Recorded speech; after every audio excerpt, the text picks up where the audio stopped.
the completed kit. Let's throw the old knuckle on.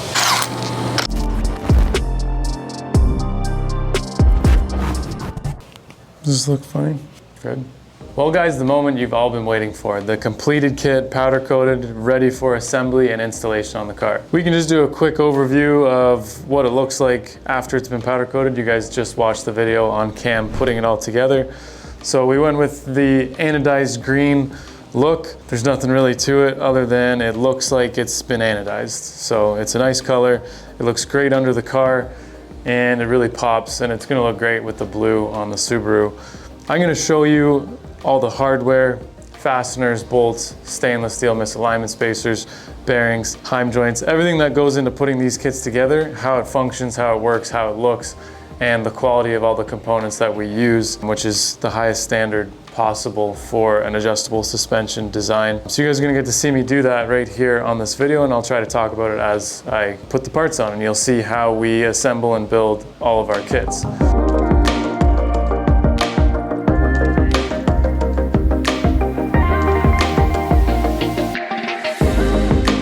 So we've got all the parts laid out on the table in the general area that they're gonna be going on the kit. We're gonna start by assembling the knuckles. That's gonna include the Ackermann plates, the hardware, and anything else that we need to fasten the knuckle to the lower control arm. So let's do it as if we were gonna ship this, and I'll show you what we do.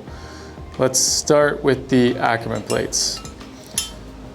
Assembling them, we're gonna be putting these are button head bolts, so we're gonna be putting the button head on the inside. And the reason for that is to allow for more articulation from the heim joint. So when the heim joint's going from lock to lock, it's gonna be traveling up, down, side to side. We wanna give it the most clearance possible, so that's why there's a button head, and that's why those go on the inside. So both Ackermann plates for this kit go on the outsides of the knuckle, and they can simply be installed loosely like so. The next step would be putting our outer tie rod in place. The reason why this specific outer tie rod has such a large difference in spacer is because this car and the adjustment for caster and the customer not being sure of where they want to align it, we want to give them the option to run a little bit of adjustable bump steer. So he'll be able to run it.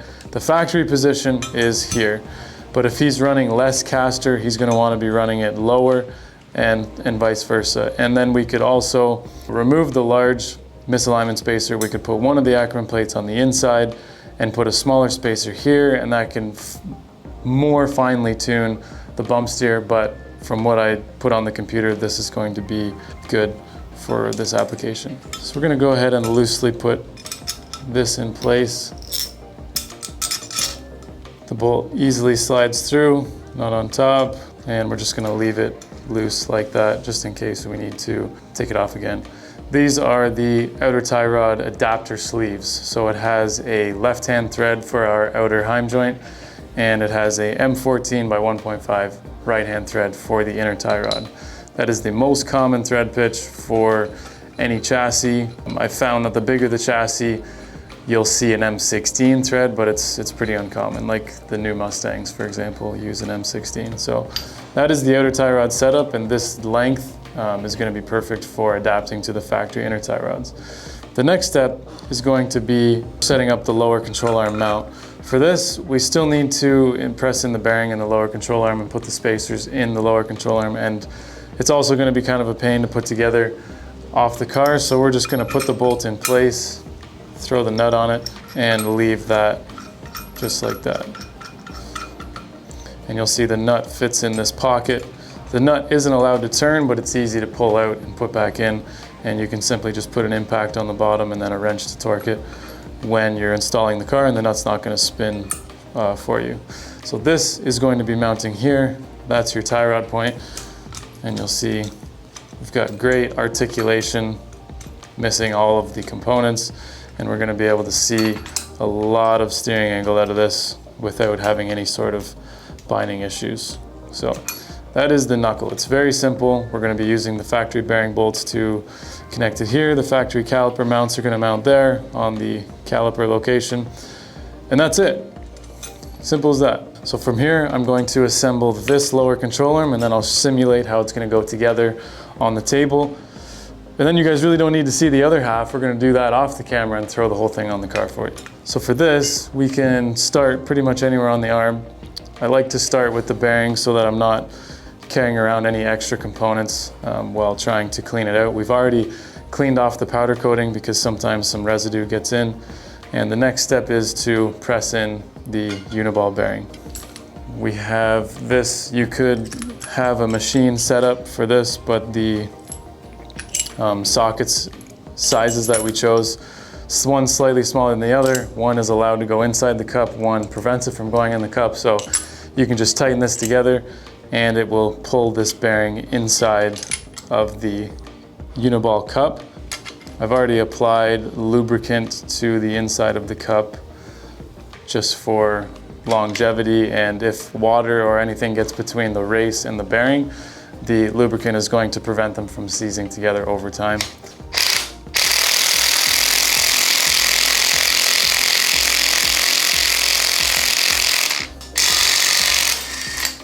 Once the bearing's installed, we just need to snap in the snap ring, and if I had snap ring pliers, this would be a lot easier. Just, you want to poof a set into my hand, Jack? Ah, perfect. Thank you, Jack. Make sure it snaps in place, and the bearing is now inside of the arm. And we can show you the pivoting action of it. There.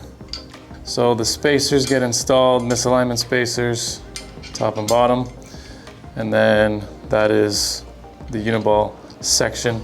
The other side is simply just a right-hand thread rod end. For these, we recommend NECs inside of the arm.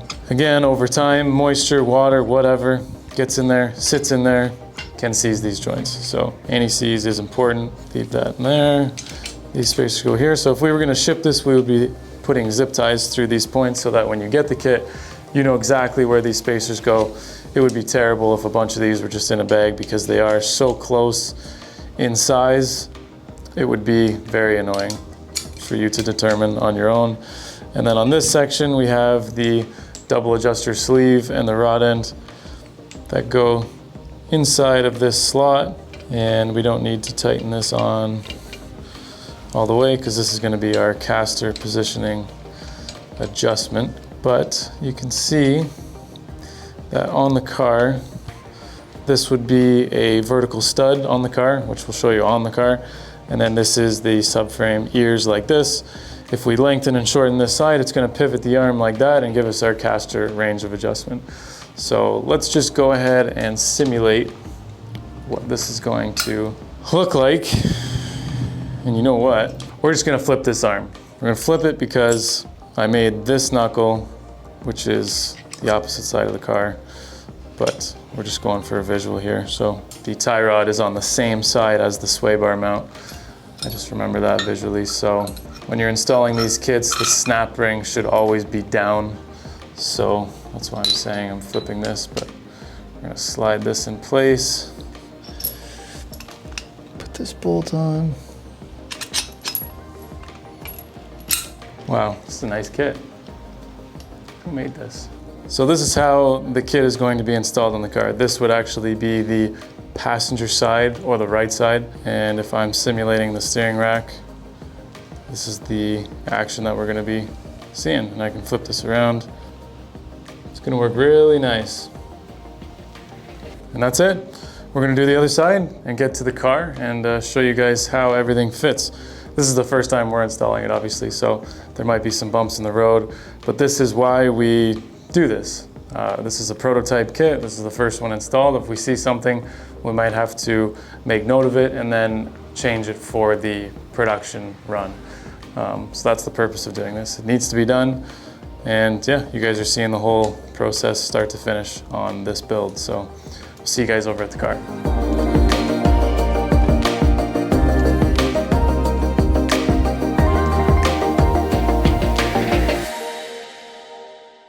Oh, that took forever. Hardened steel. I had to cut the end of the cup off so it would fit in our knuckle. Our knuckle has a back brace on it. And then this is just to keep debris out of the bearing. So I'm just gonna face it off on the lathe and then stick it in, clean it up a little bit.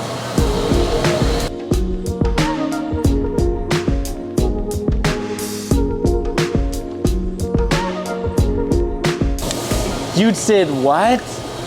With who? All right, man.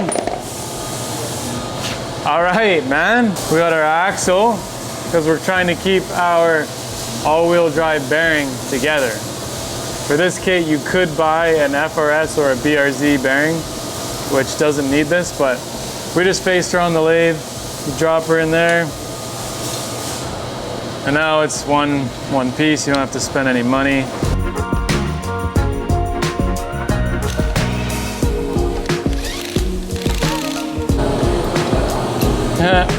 Not going anywhere. I'll tell you that for free. Okay, cool. So we've got our knuckle with our bearing. Now we just need to remove the outer tie rod from his setup and throw our setup on. This Johnny. We're throwing the lower control arm in place. You can see the sway bar mount lines right up.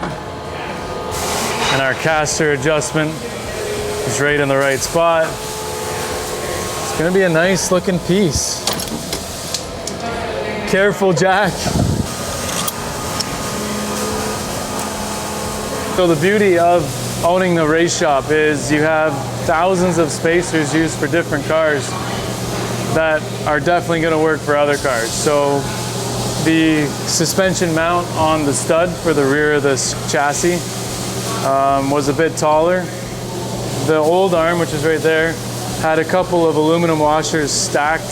So we just grabbed a 370Z camber arm spacer and then an M14 FRS spacer, and the spacing it's perfect. Goes right in, there you go. Cash money, perfect. As you can see, the articulation is minimal because we have the sway bar connected, and the arm's not going to move unless the other arm moves. By the way, I think your bushings are gone. Gonna need new bushings. But from here, we're going to be able to easily install it. The problem, here's the problem. Because of the roll center correction that we put in our knuckle, with the wheels at the same ride height, this control arm is going to want to be much further down. So we're actually going to have to loosen this and take it off for the install until the other side is on, and then we'll be able to reconnect the bars. It's a beautiful thing. Let's throw the old knuckle on. Well, everyone went on lunch, including the cameraman, so I just kept bussing, put everything on. I figured this is kind of the boring part anyways. We were right in the middle of tightening the knuckle up, so I got the tie rod on, the alignment, there's no like alignment set really or anything. Sensor's gonna go in there. Bolted up the brake caliper. We had to do one like major modification, which was add a bend in the arm. We put a piece of wood on the bottom, tried to do the same on the top. It's about, I don't know, 8 degrees. It was just to get a better lower ball joint angle here.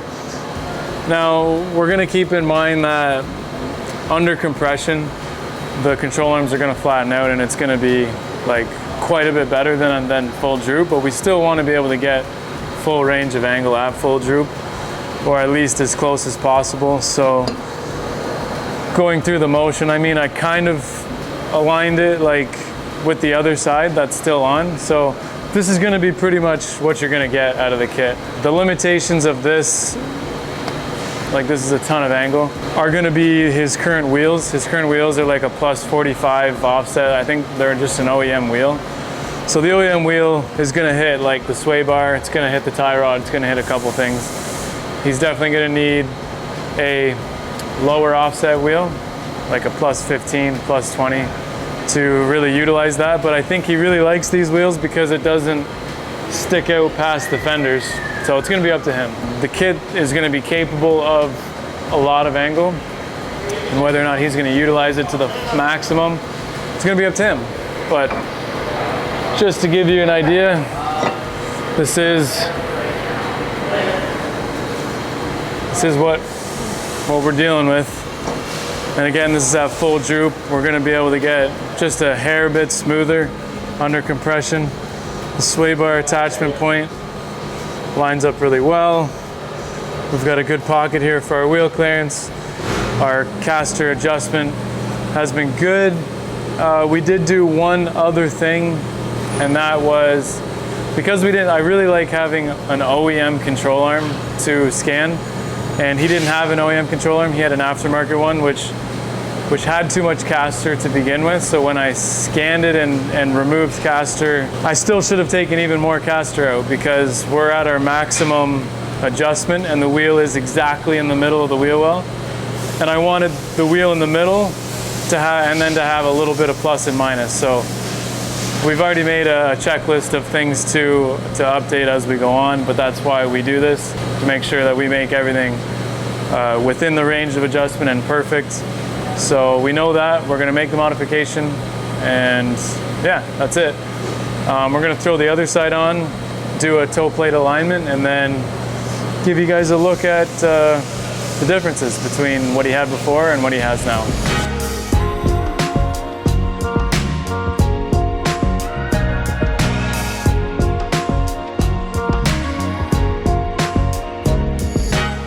Okay, so we've got both sides on, as you can see, and we just did a toe plate alignment. We just set the toe to 0 so we can find out what our Ackermann is at full lock. And we are just ever so slightly negative, and I'll show you what I mean.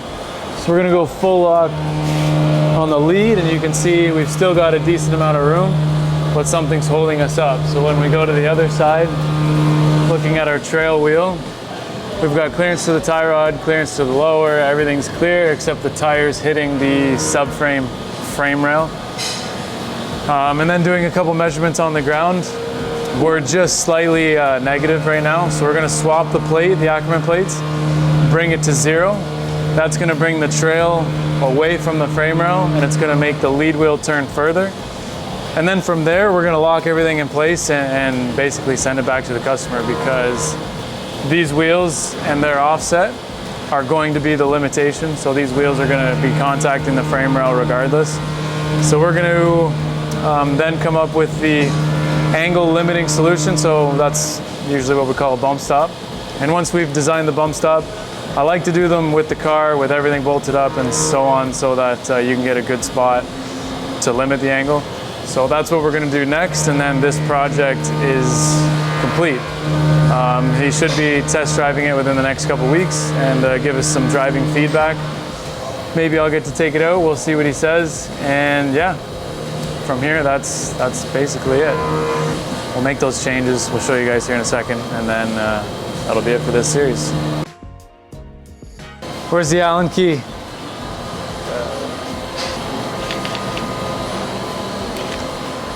Who decided to make this an Allen key? What a pain.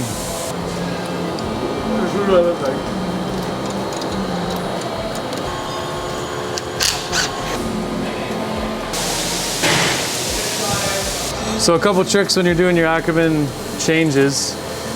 If you can manage it, if the setup is nice and tight, if you can leave the wheel right where it is, and notice that the hole for my new Ackermann plate is away from where the bolt needs to go through. It's clutch if you can lengthen the tie rod to line up with the hole like this without the wheel moving, because when you put it back on the ground, your toe adjustment's gonna be like really minimal. And then the only other thing to note with when changing your Ackermann is it is going to slightly change your bump steer. Because you're changing the actual length of the tie rod in relation to the control arm, the bump steer is actually going to change ever so slightly. The only way to get away from that is if you were shortening the tie rod, you would have to add a spacer on the inside of the tie rod, and if you lengthened it, you'd have to subtract a spacer. So It's super particular. You might be changing bump steer overall by maybe a 1/16th, but it's just an important thing to note when you're doing that. And that is it. We adjusted the Ackermann. Jack's gonna get some nice pans directly underneath the wheels. You can see it's exactly 0 right now. And everything's fantastic. These are like crazy high offset wheels. They're like OEM wheels. So the fact that we're able to get this much is really impressive. The tire's still hitting the frame rail, so we're just gonna make some limiters, and that's it. This has been great. We've got a couple points of reference to make some slight changes for like the production kit, but you guys saw it. The majority of the process, minus all of the in-depth stuff, this is what we do. And then you can go into like some cool music and then, bam, bam, bam.